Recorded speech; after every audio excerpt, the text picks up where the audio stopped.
Okay, so carrying on from the previous video, I've got these motor controllers here which have a potentiometer on them, and they can change the speed of these motors here from a legacy, and we've had to remove those and put on some jumpers on here so that I can then hook them into this chip.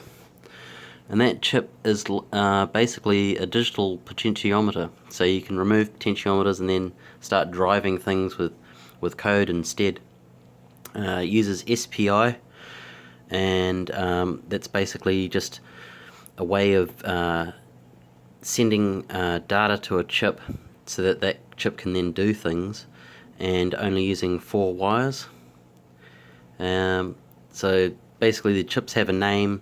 They'll get these wires will send out a request to that chip with a specific name, and then a value from there that you can use to then drive the potentiometer.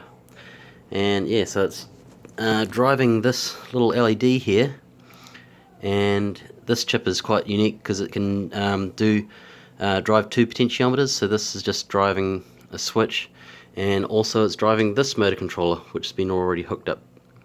So this is the motor running. So just to see if the motor can run off 12 volts using a digital potentiometer. I wanted to hook up the reverse to it as well, but unfortunately I've fried that, so I'm going to have to buy another one of those. Good thing most of these parts are really cheap as. Sweet, stay tuned.